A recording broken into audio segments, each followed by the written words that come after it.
Good afternoon. My name is Charlene Snelling, and I'll be the moderator for this session. Before we begin, we have a few reminders. We have a code of conduct that we will adhere to for this conference. The link is posted in the chat. If you experience any issues related to conduct, please contact us via the email that is posted in the chat. Be sure your microphone is muted during the Q&A session. Oh, what's happening here?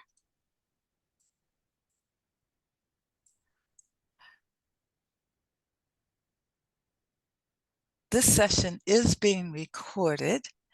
You can enable captions by clicking on the Show Captions button at the bottom of the screen. Today's presenter is Arjay Romanowski and Sarah Wood-Gagnon. Arjay is a STEM liaison librarian at the University of Rochester in New York. He has a BS in biology from Rochester Institute of Technology and an MS in marine biology from Nova Southeastern University and a Master of Library and Information Science from the University of South Florida. He's primarily interested in ethics and societal impact of artificial intelligence, but also does work with digital literacy. His personal hobbies include smallholding, cooking, and what is smallholding, and gaming. Sarah Wood-Gagnon is the Visual and Performing Arts Librarian at the University of Rochester in upstate New York. She holds an MIST from McGill University and an MA from the University of Regina. Her research interests include affect theory, visual literacy, and material culture. Our session today is called Chasing Fairies, Audio Visual Literacy in the Age of AI. Join me in welcoming Arjay and Sarah. Thank you. All right. Sarah, if you'll bring up the screen, please. Yep. You tell them what smallholding is. Oh, it's like small scale farming, very small scale. Okay, wait. Sorry. Okay. There we go. Does that look good? It's still still nothing. There we go. There you go. Okay. Okay. You can't see like the video bar on the side, right? It's just okay, it's just the full screen. Well, almost full screen. Okay. Okay. So, am I good to go? Yep. Okay. Hello, everyone, and welcome to Chasing Fairies, Audiovisual Literacy in the Age of AI. My name is Arjay Romanowski, and this is Sarah Wood-Gagnon. I would also like to introduce our mascot. This is Mab 9000, the mischievous art bot. Before we actually get started, I want to actually include the link to this workshop page. You're very welcome to follow along. This does include interactive parts, including like sliding pictures, right? So the link is in the chat. So today we'll be going over the background of this presentation and then moving to general strategies such as anatomy, style, artifacts and physics, and surrounding factors. If we have time, we will also briefly discuss music. So let's move on to introduction.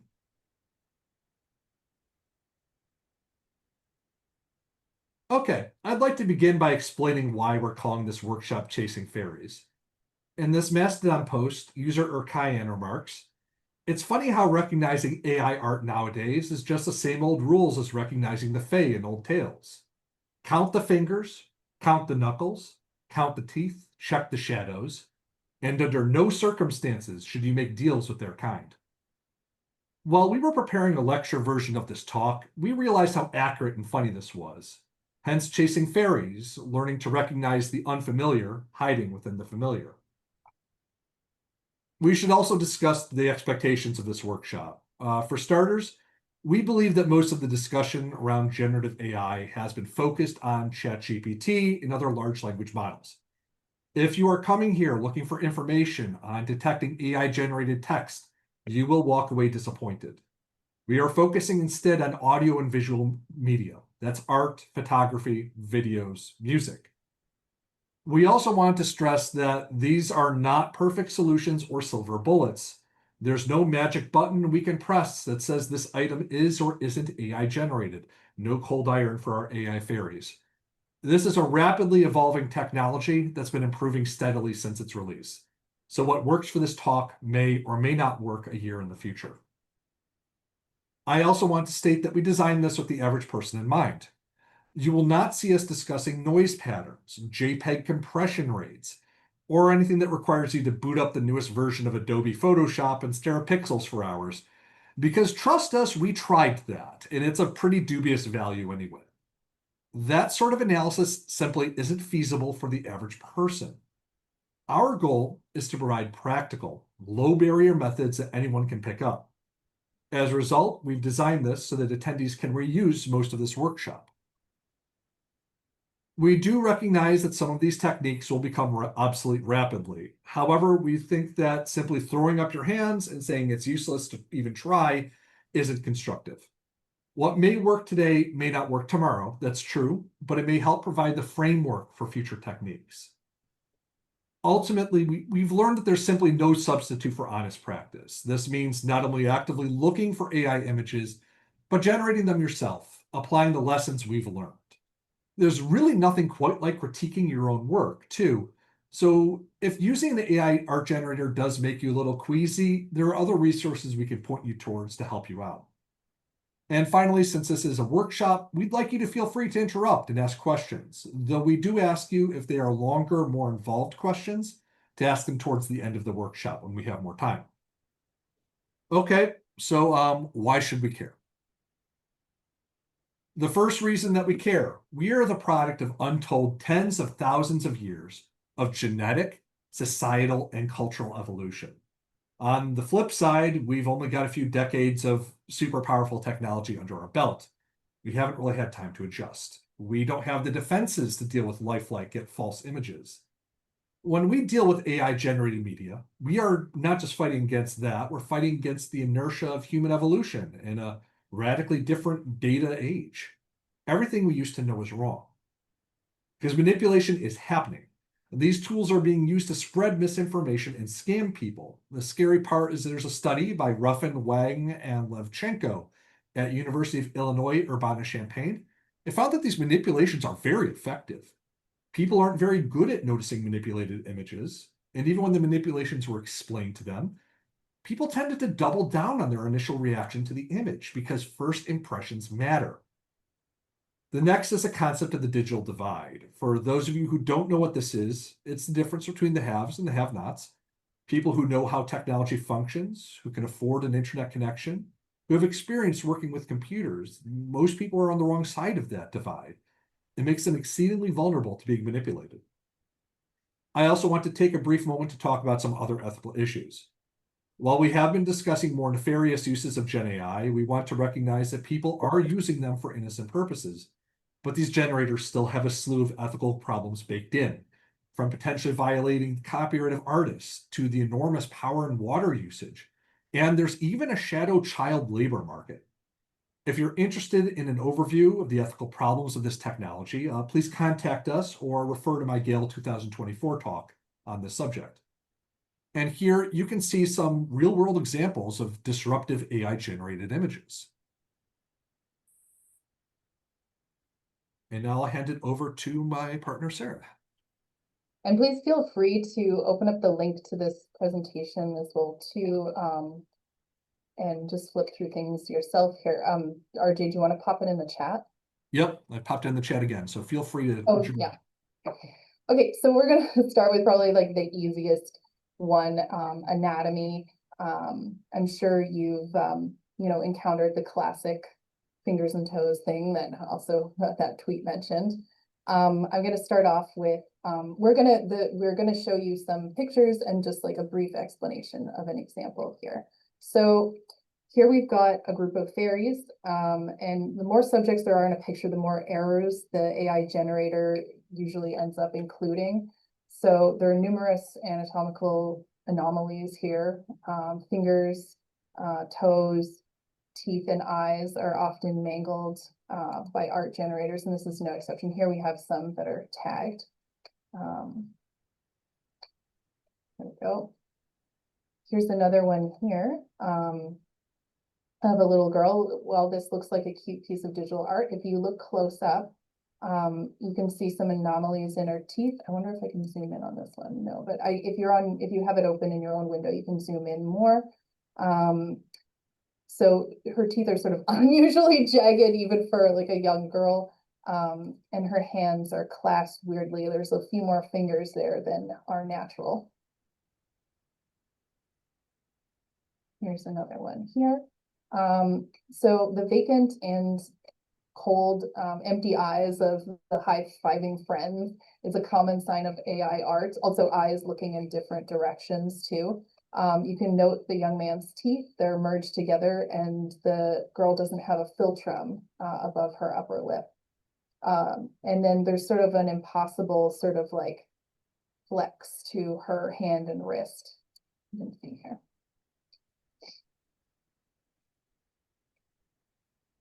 Here we've got another worse example here. And it's another take of like from the previous prompt. You can see there's not only an unnatural angle to the high five, but like one of like the girl's hand is backwards.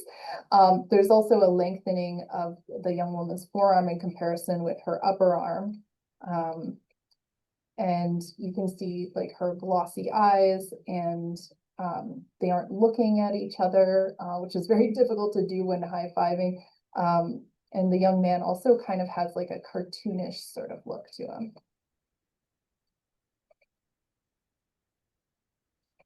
So here we have like a slightly different one here. The generator has done a pretty good job at making, this look like a postcard from the 1800s.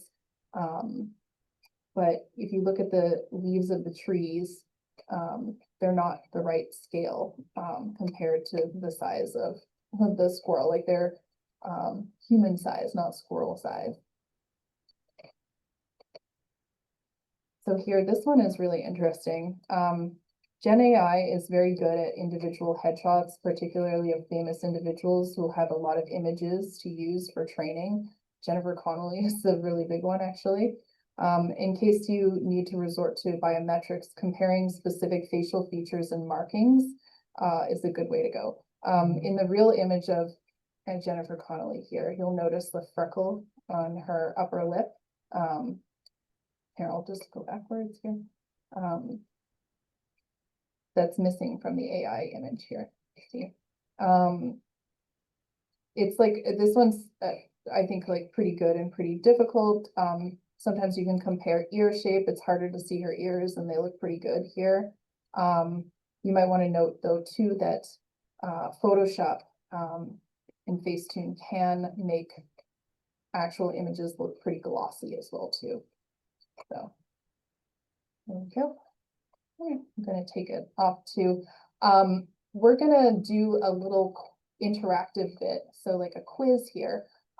If you got the link open, you can go to the link here, or at the very end of like the slideshow, I'm going to leave this up here. There's a QR code. So if you want to answer this quiz here and just take some of the little things we mentioned and see if you can identify which images are AI out of this bunch of, I think there's 4 of them, and we'll go over that in a second. The quizzes that we've done are a little bit hard, so don't worry about it, but I think this will be fun. We're going to give you a few minutes to do this, and let me know if you need me to like go away from this or anything. Yeah, we'll set about about a minute and a half, 2 minutes here for it. No pressure. So Robert Miller has mentioned that the overall visual sensibility of the web has been pushed extremely in the direction of AI. We expect human-made visuals to have that AI sheen and glow.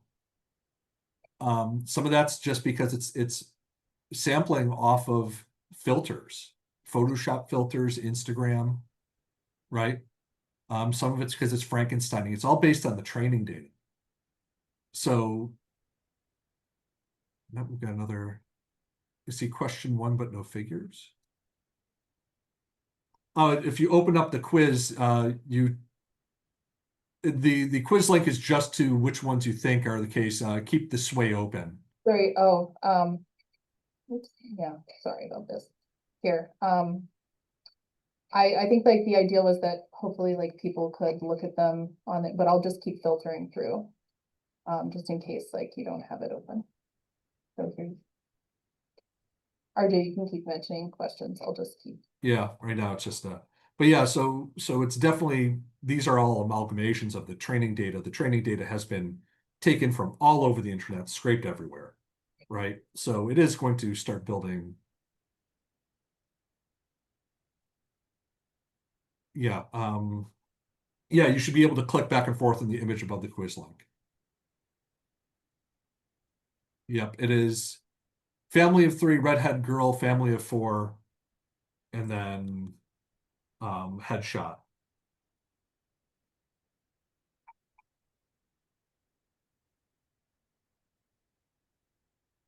So we'll give it another 20 seconds before we move on. It's low stakes.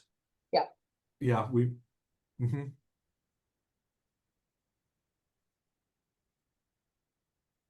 I might go ahead and go over it. Yeah, go ahead. I'm just sharing the sway, right? Like you can't see behind. Yeah, just this way. Okay. You guys want, I'll just okay. I'm just gonna change my screen. Oh no, I don't think I'll need to. Okay, so we've got here, I'll just I'm sorry, I'm just figuring out for a second like how to arrange this so I can see the results at the same time. I'll just pop it up and down. Okay. All right, so for okay. Yeah. Okay. So we got okay. I'm just gonna sorry, it keeps I'm gonna stop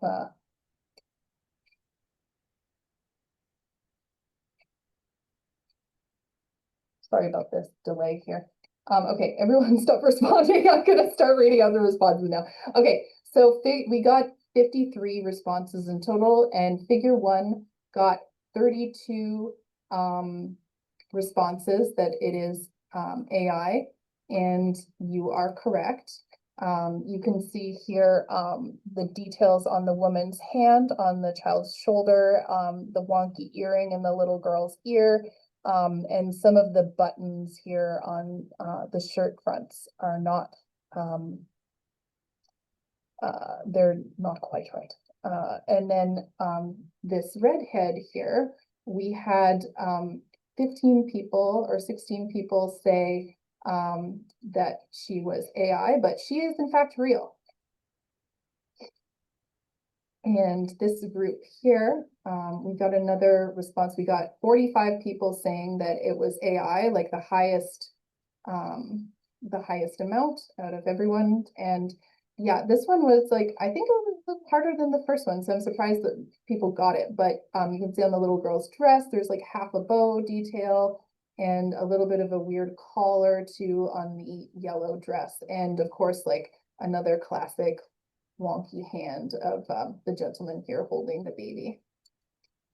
And this one here is very difficult, but a lot of you got it as well too. There were 36 that said it was AI.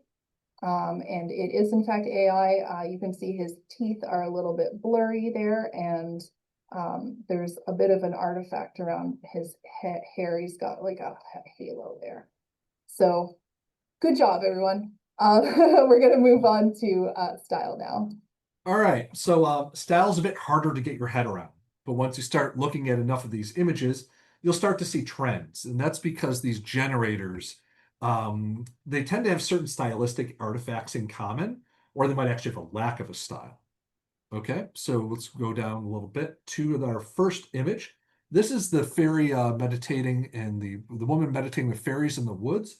We were discussing briefly about the AI sheen, and this is a good example of it. There's a tendency to make the image excessively glossy, shiny, or waxy. I've noticed in particular they really enjoy putting a glow stroke around the edges of the image's focus. So it gives them this really overly cinematic quality. Our picture of a girl here communing with the fairies in the forest. If you notice how her, oh, that we're still, yeah. Sorry. Notice how her hair also seems to glow behind her back, where logically she's blocking the light source, or she's being backlit from another angle, like you might expect in the movie. And now we move to our next. This picture of a man with a dog, look for cartoonish aspects in the image. This is supposed to be photorealistic, but there's a cartoonish quality to it that you can really see when you look closely. So if you look more closely at his beard, you'll notice that it actually looks drawn in, right? Especially there's this weird cheek around his smile line, the weird like cast to the cheek. And the dog certainly looks like it's been passed through a cartoon filter. Next. Repetitive elements pop up a lot as well, where the same part of the image is copied repeatedly, so be on the lookout. So here's another image I generated with the same prompt as the first one in DALL-E 3. We'll ignore the extremely obvious camera on the bottom right. In this case, it's oversampled the prompt journalistic photo. Instead of a high definition photo, it's given this woman a very cartoonish, like chiaroscuro quality to the woman. I can never pronounce that word, sorry. Another great thing about this image is if you look at the individual fairies, they're all the same over and over. GenAI art, it likes to repeat elements if it can. Right? Style change can be hard to explain, but I think this is a good example. Since GenAI samples from so many images and kind of stitches them together, you're going to get style clashes. So aside from Link's fairy Navi getting replaced by this hawk, parrot, eagle thing, and the problem with whatever's going on with the shield and belt, there's a definite style difference, isn't there? So Link is done in this rough anime style, but the eagle in the background are more like oil painting. It's kind of similar to what you might see in hyper-stylized video games or concept art. All right. Line weight is a bit more difficult to understand, but sometimes AI generators, especially for specific art styles, they overfocus the line weight on specific parts of the image, which can be a dead giveaway. Look at the advertisement for Absinthe. The fairy here isn't really in the nouveau art style, which is more full of intricate curls and these organic, really bold lines. But if you take a look, you'll see line weight differences, especially around the arms. They're disappearing around the wings and the face. Also notice how her wings are cut off on the left. The image is badly cropped. It's something few artists would do. And I don't know about you, but failing to center the fairy in the image just bothers me. It's not centered, right? And finally, sometimes the art is just too good. So this AI-generated image of a woman kayaking is a bit too realistic. It's a bit too sharp. The image is actually really good, except for a few errors with the life vest. There's little to earmark it as an AI image. Looking at the composition, though, it's too perfect. The hair is very high resolution. It's wispy. It doesn't seem to be blurred by movement. Of course, this could be a very good camera taking an excellent shot and then being put through post-processing filters. But this sort of ultra-realism crops up very often with GenAI material. Compare with the real picture of a woman on a kayak, and you'll see the difference immediately. So we're going to take a pause, and we're going to see what we learned on this quiz. So we're going to take another 2 minutes for the style quiz. Remember, try opening this up in a new tab and getting an idea. I'll just open I'll just put it on the QR code here in case you're doing it that way, and then I'll cycle through the images. So figure 1 is a red-haired woman. Figure 2, I'm going to say, is flood. Figure 3 is hieroglyphics. And figure 4 is hiking.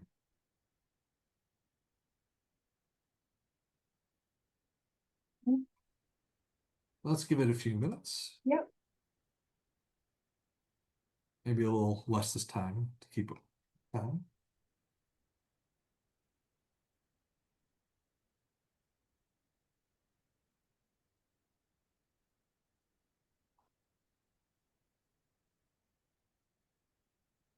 Keep in mind, we chose some difficult images. Yes. And we also generated these images ourselves for the most part. No, these ones I took out of some of those quizzes. Yeah, I mean for the examples. The For the- examples are what yeah. we generated. Yeah, the examples. These ones I specifically looked for some more difficult ones.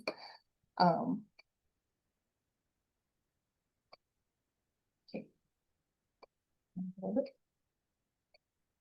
Let's give another 10 seconds. Okay.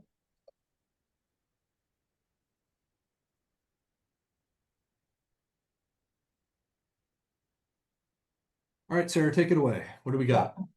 This is the second Microsoft sign me out. Okay. All right, okay. So everyone stop responding. I'm gonna go over it now. Okay, so yes, the first one here, we had out of 53 responses, 28 people think that the first image here is AI.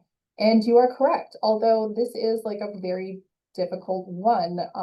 There's, her pupils look pretty good. That's a usual giveaway. She even has like a little wrinkle beside her nose. I think it's really more like that it's too perfect. Even perhaps like cartoonish with her eyes being sort of like unusually too big, but that was a difficult one. So I'll also state really quickly that this one yeah. is also excellent because Nishan, you mentioned the triangular irises, but if you look really closely, you'll see that it has reflections of something in the eyes, and they actually match, which is very good for AI. Yes. Yeah, and yeah, I think also the wrinkle beside the nose is like incredible too. So that was a very, very difficult. Okay, so this one here, we had 41 people tag it as AI, so quite a good response here. And you're right, it is AI. Mostly we've got just, like there's a stream in the middle of like a little town, so probably, not very logical for urban planning. This one here, we had 38 people thinking that it was AI, and it is AI. I think too, the Egyptologists would be annoyed at this one and the fake hieroglyphics, but also too, sort of there's phantom limbs sticking out here on some of the figures. And this one here was another really difficult one, and 38 people also tagged it as AI, and it is AI, but really kind of it's how the leash is hanging out of the hiker's hand is sort of like at an unusual angle. The sort of mysterious like shrubberies on the side, and also too like the light pattern is a bit unusual for like the amount of tree cover as well. So good job, everyone. All right, we're gonna move on to another section here. Okay, so we're on to artifacts and physics. So artifacts are distortions or imperfections in the image that don't seem to make sense. Within graphical media, this can be problems with image compression, noise, or processing issues. While there's a whole slew of even more granular artifacts, that's a bit beyond what the average person can handle, so we're only going to focus on things your everyday person can identify. The first and most interesting is what I call the 64 pixel block. All stable diffusion models, such as Midjourney and DALL-E 3, generate their images into roughly 64 by 64 pixel blocks. It's actually a bit more complicated than that, but this is a nice simplification. Fundamentally, we're not really going to notice this much, but where we do notice it is when these blocks get in the way of other blocks. So for our fisherwoman here, notice how the net hangs. Because the woman is standing in front of the net, the model can't understand where the net is supposed to connect, so you can see how it's hanging wrong right there. A great way then to notice this AI art is to look for failures to connect lines that pass behind other objects. All right. So sometimes though, these lines just plain don't connect right at all. For our D&D ranger, it's going to be really hard to fire a bow when the bowstring isn't connected with the bow stave. The string just disappears at the bottom. Even if we were to continue the line, the string would connect at the wrong point to the bow stave. You can also notice there's a additional string connecting his arrow to the bow. So if he looses his arrow, I think it's just going to swing around and thunk right in the back of the head. So not a very good D&D ranger. Similarly, the AI has a problem with paired items separated by that 64 pixel block. We're a species that value symmetry, but GenAI models, on the other hand, do not. Even highly focused models like this person does not exist has this problem. Namely, take a look at her earrings. Normally, you'd expect earrings to match unless you're going for that really daring punk rock look, but they don't. Since these models generate the image in blocks, they can't make matching sets of things too well, which makes jewelry an excellent indicator. We can also tell by looking at clothing. This is actually a pretty good image of a homeless man at first blush. As we look more closely, we see the man's face has that AI gloss, which we covered earlier, but I draw your attention to his hat. It's a bit odd who'd wear a billed hat with a knit beanie, but it's nothing too egregious. All right, well, look down at his jacket and shirt. The two merge strangely, as if there's a strap that just comes off the jacket into the shirt. Next, check out text. There are diffusion models that are very good at making text. For instance, that absinthe poster I showed earlier, but this usually requires a lot of training and fine-tuning. Unless the NFL has expanded its teams or rebranded, there's no Buffalo Bobles. Text often comes out looking like nonsense or just plain junk. These understand what letters look like in the context of where they fit in an image, but not how words are constructed or sound. Also notice the numbers aren't matching here, right?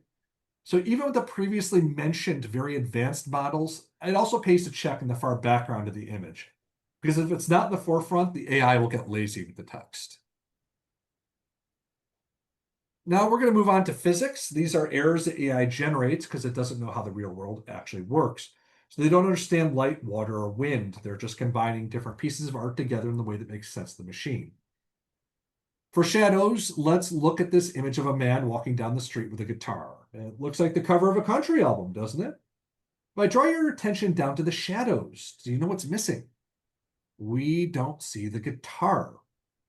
You'll often find that shadows don't match the light direction or intensity of the image. If water's involved, look to see how it's flowing or reflecting. Splashes in particular can be very difficult for AI generators. In this case, our grandmother caught in a flood apparently has the mass of a black hole. Or the photographer caught her recovering after doing a cannonball with a very high-speed shutter. Also, check for wind. For some reason, natural disasters were in my mind when I created this. In this case, the rain is going in one direction, but the flag is going in another. So unless this was a flag intended to be planted on the moon, we have an AI image. So let's take another pause and we'll move to the quiz. We'll make this kind of short because we're a little behind, I think. This one is a longer quiz, so I'm gonna either click the link or use the QR code. I'll cycle through the images. We'll do this pretty quickly. Okay. Yeah, we're actually running really, really far behind. So Okay. I'll cycle quickly. So first image here, second image here, third image here, fourth image, fifth image, sixth image, seventh image, eighth image. Okay, we'll give another 10 seconds. Okay. Yeah, because we want time for the breakout rooms. So we've only got 10 minutes. So let's burn through that here. Okay. You want me to go through the quiz? Yeah, real quick. Okay. All right. Okay. So yes, this one was pretty hard. We got the first one here, 15 people thinks it was AI. It was actually not. But this one was kind of difficult because like the sort of incongruous with the cheese. This one here, a lot of people clocked it, and it is AI. You can see there's some sailing masts on top of a steamboat. This one here, not as many people, 19 people got it, and I think you noticed like two the numbers, like so on the little boy's jersey there's a 4 and then there's a 91, and the NFL logos are sort of distributed weirdly. But really quickly go back to that one also. A very interesting one here is Oh yes, yeah. our young boy there has dishwasher, has a big burly arm. Continue. That one is good, yeah. Okay, and so this one here, we got 24, wait, which one am I on? You're the dog. The fourth one. Figure 4. Yeah, 24 people clocked it, and it is AI. There's like 2 leashes and the shadows don't align. The next one here, we got 21 people, but this is a real one actually, so it was a little bit tricky here. This one here, we got 15 people, but this one is AI, and you can kind of notice too, if you look at like the zippers, they're on their jackets, they're not aligned. They're sort of, there's a weird blue artifact too next to the teal backpack strap. And also one side of her hair is shorter than the other. I guess people can still do that, but it looks a little bit unintentional. So this one here was incredibly difficult, we think, and 18 people clocked it as AI, and it is AI. And really kind of what we have to say about this is that this type of, it just looks like the bottom half of the image looks incongruous with the backdrop. And this one here, 17 people said it was AI. It is actually a real image. So we'll move on here.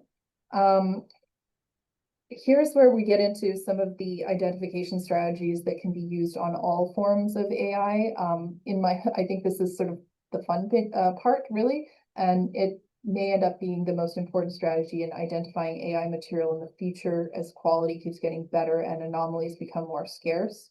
So for this type of thing, you can draw on general knowledge and common sense to identify inaccuracies and implausibility. So we've categorized some stuff into like little themes here. So this here on repeating themes, quantity, and upload rate.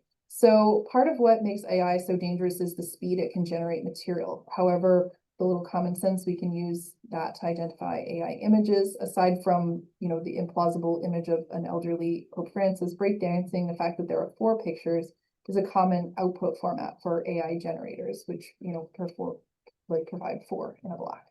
Here, AI content creators are also very fond of experimenting heavily with one theme and posting several versions of the same material. It's what some authors, Kamali et al., call a blue period. So here we can see like, you know, a bunch of the same type of theme. And then finally, look at this account here, and like how many pieces have been generated in 2 months, you know, so that's like 3,500 for, you know, 250 posts a day. That's unreasonable. So here we go. Oops. We're going to talk a little bit here about specific captions and emojis. This is kind of a weird one here, but there's AI content mills often use the same phrases and emojis.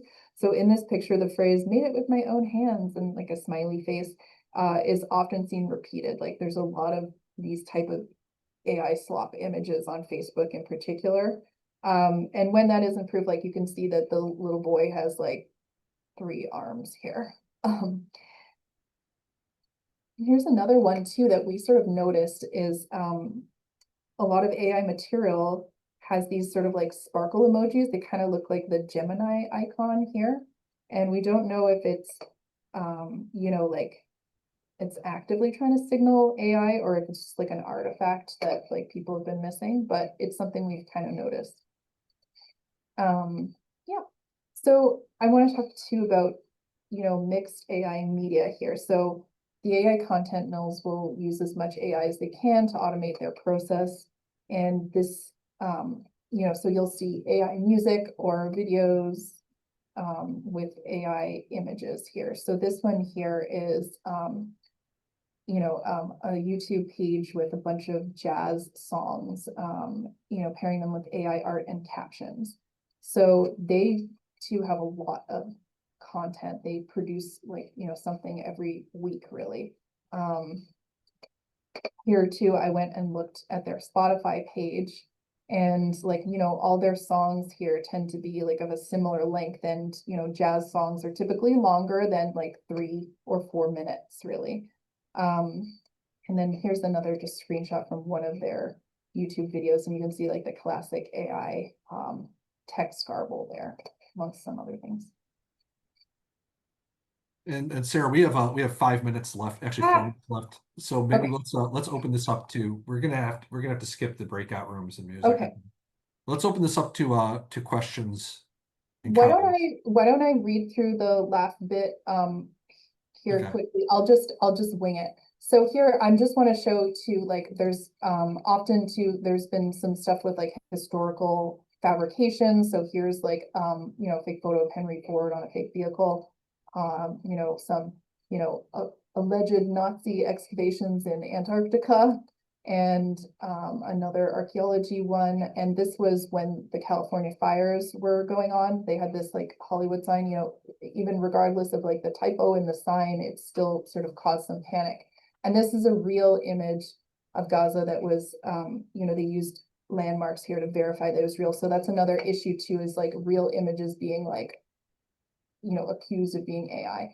If for your own reference too, I've got a section here on music with some examples here, but yeah, RJ, do we have time for breakout rooms, or? No, we don't have time. We have to cut in 3. So Bree, which image creation tools do you think lead to the most accurate and believable images? So that depends. Midjourney has some very excellent ones. ChatGPT's 04 is very good. I will actually argue that the image creation tools that are the best are not ones you've probably heard of. There's a lot of stuff called Flux that's going on right now. Stable diffusion models. It's kind of on the bleeding edge of material. You could see it if you go on civet.ai. There's some actually absolutely amazing, accurate and believable image generators out there. But most people are using Bing or Midjourney or one of the easier ones. Ayana. Hi, Ayana. How you doing? It's very unfortunate how we need to be skeptical of everything these days. How do you recommend we keep an open mind about new artists and creators while still being mindful of the potential these things can be AI generated? I've seen a lot of false accusations thrown up around that end up leading to real harm to artists' careers. Yeah, I don't really know what to say about that. I think some artists are maybe documenting their process. I hate to say that, when it comes to digital art, or maybe even pivoting to materials as well, painting and the old school stuff. But I don't know. I think for digital art, documenting process could be a good option. Lynn, how for someone teaching the Adobe tools or text-to-image tools, what should the teacher make clear? I would say not only should they state that they are using AI art for their material, but I would also encourage them to start building an annotated bibliography of their prompts. Start recording what prompts they used and how. I would say make a prompting portfolio and document how they got these materials. Kendall, I would love to hear your thoughts about movements of poison AI like Nightshade. Yeah, we covered that in one of our previous presentations, and they're good, but they come across with people try break them, so these things become obsolete very quickly. Carrie, one place that this is cropping up is an interesting pattern. Sewing patterns and embroidery are 2 places I've seen it. Yeah. We actually have, if you scroll down to the breakout groups, one of the groups is amigurumi all free patterns. We did notice that. I actually quilt, and I have seen quilting patterns that were AI generated that were impossible. right? We also see things like arts wardrobe where people are making AI Can you guys see images. this? Like, or is it still on the sway? Yeah, we can see it. Yeah, it's on Yeah. arts wardrobe. So here's, so, we didn't, we ran out of time to do some work efforts. So we have an exercise there if you want to reuse this presentation or do it for a class yourself. But this one here is like all the content on here is AI. So these are like AI generated posters. They've got Mhm. clothing here that's AI, like the images are AI. We don't know what you're gonna get here. And then we had another one here too, which is these crocheting patterns. Yeah, no, it's becoming such a plague on on Etsy and stuff too. You don't know what is actually real, what you're gonna get. So here's Yeah. Yeah, we definitely clocked that really quickly. Yes, the patterns are crazy cheap. We saw in that arts wardrobe, we saw a full crocheted cable knit sweater for like $30, yeah. considering my partner crochets, and I know how long it takes him to make anything. $30 is not. Mm. So that's good. That's part and parcel of what we were saying, though. Some of it is using your head. Why is it so cheap? Right? Why is Mhm. it so easy? And the easier and cheaper, the more likely it is. Here, I'm just Um, like going to like this Celtic sweater here. So first of all, like the Celtic knot is not correct, but like, $35 for an Aran sweater, those go for hundreds. That's another element of using common sense for these things as well. Caitlin, I've seen the AI cookbooks, and some of the things I've seen would curdle your heart, curdle your blood. They're nasty. I also like to cook. They don't make sense. So part of it is yes, paying attention. Um, well, okay, so Carrie, you do bring up they lift the images from actual pattern makers, and people feel like they recognize them and are safe. Yeah. So it does require more work, and that is a problem with all of this. But we were talking about this earlier in another talk that we don't have the defenses now, but over time we are much more likely to develop the defenses where we say, hey, this looks shifty, right? Um, because the other thing we originally patterned this talk about was the Conningly fairies, which fooled Sir Arthur Conan Doyle, who thought that they were actually real fairies. But if you actually look at the pictures, they are blatantly false cardboard cutouts that the girls put in the garden. Nowadays, it's laughable. But who knows? Yeah. It might be the same thing for AI. And you do get better at recognizing it the more you look at it, but unfortunately, like you have to look at it.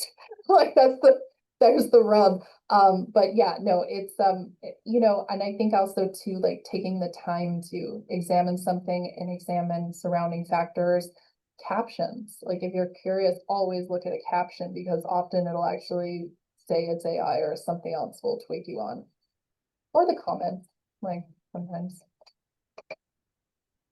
Any other questions or comments that we can cover? I know we covered a lot and we didn't even get to hit everything. But again, this sway is available for anybody to use. It is under a CC BY-NC 4.0 workshop copyright, so feel free to use them. Yeah, the only thing you won't be able to use is the quizzes, but Yeah. just make your own ones or yeah. Yep. All right.